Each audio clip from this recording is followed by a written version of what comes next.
नमस्कार, स्वागत है आपका एक बार फिर से सत्ता की हलचल, गपशप और कानाफूसी पर आधारित हमारे इस खास कार्यक्रम में। तो चलिए शुरू करते हैं पावर सेंटर।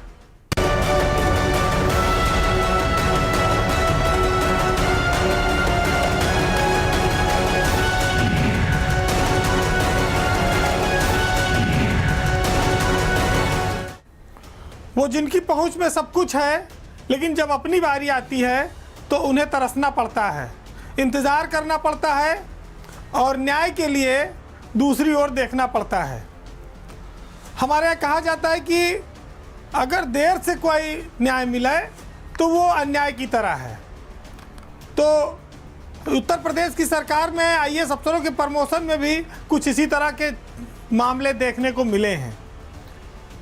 अगर कहा जाए कि सरकार अफसरों को प्रमोशन तरसा कर दे रही है तो कोई इसमें आश्चर्यजनक बात नहीं होगी, क्योंकि यूपी में आईएएस अफसरों के प्रमोशन का मामला पिछले काफ़ी समय से गरमाया है। ख़ास तौर से 1990 बैच के आईएएस अफसरों का, जिनको पिछले 3 सालों से प्रमोशन नहीं मिल पा रहा था। इसकी वजह से यूपी के 10 आईएएस अफसर एसीएस नहीं बन पा रहे थे। लेकिन फ़िलहाल मुख्यमंत्री ने अब उनके प्रमोशन को हरी झंडी दी और उनकी डीपीसी हुई और आदेश जारी होने के बाद यूपी के 10 आईएएस अफसर अब एसीएस बन गए हैं। ये एक लंबी प्रक्रिया गुजरी, एक लंबा इंतज़ार करना पड़ा और उन लोगों को करना पड़ा जो सीनियर मोस्ट लेवल पर हैं। तो सोचिए कि मलाल तो होगा, उनको स्वाभाविक है, क्योंकि उन पर प्रदेश की सरकार की बड़ी बड़ी योजनाओं को लागू करने की जिम्मेदारी है। उनके पास बड़े बड़े विभाग हैं, उन विभागों के वो सर्वे सर्वा हैं, लोगों को इंसाफ देने का काम करते हैं। लेकिन जब खुद इंसाफ की बात आती है तो वो अपने लिए तरसते हैं। वैसे प्रमोशन एक सामान्य प्रक्रिया है, हर साल हो जाती है, लेकिन प्रमुख सचिव से एसीएस रैंक में प्रमोशन ना होना, इसको ब्यूरोक्रेसी में अफसरों के बीच अहम की लड़ाई के तौर पर देखा जा रहा था, जिसके चलते पिछले 2.5-3 साल से 10 आईएएस अफसरों को प्रमोशन नहीं मिल पा रहा था। अपने ही कैडर के लोगों के हाथों वो भेदभाव का शिकार बने जा रहे थे। वर्ष 2021, 2022 और 23 हर साल जनवरी में आईएएस अफसरों का बैच प्रमोशन पाता है और 2021 में इन 10 आईएएस अफसरों को प्रमोशन मिल जाना चाहिए था, लेकिन डीपीसी 3 साल से नहीं हुई। अब ये लोग प्रमोट हुए हैं, उसमें अगर हम अर्चना अग्रवाल को छोड़ दें 10 में से, तो वो चूँकि केंद्र सरकार में तैनात हैं। बाकी 9 आईएएस अफसर यहीं लखनऊ में तैनात हैं, जिसमें नितिन रमेश गोकरण, अनीता सिंह, हिमांशु कुमार, कल्पना अवस्थी, दीपक कुमार, जितेंद्र कुमार, रजनीश गुप्ता, सुधीर बोबड़े और सुधीर गर्ग, ये सारे नाम हैं। इनमें से बहुत सारे लोगों की नौकरी, किसी की 1 साल बची है, किसी की 2 साल बची है।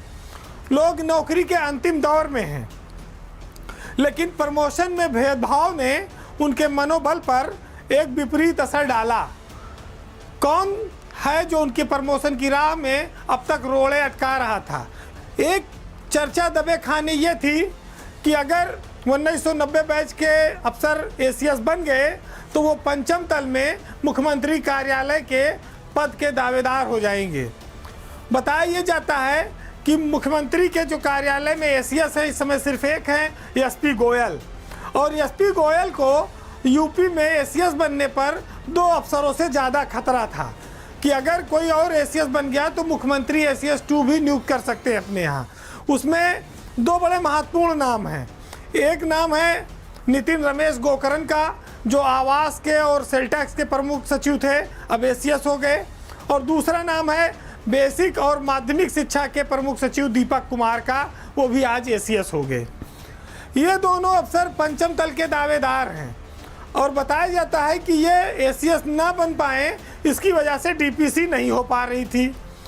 हालांकि इस बात में कितनी सच्चाई है, ये ब्यूरोक्रेसी में प्रमोशन न देने वाले और प्रमोशन की चाह रखने वालों के बीच का मामला है।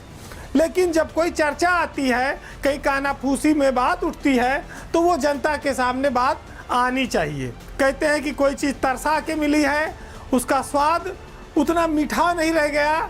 लोग बधाइयाँ भी ले रहे हैं तो बेमन से ले रहे हैं कि चलिए हाँ हो गया, 3 साल से तो हो नहीं रहा था, बड़ी लड़ाई के बाद कोई खुशी नहीं, उत्साह नहीं बचा।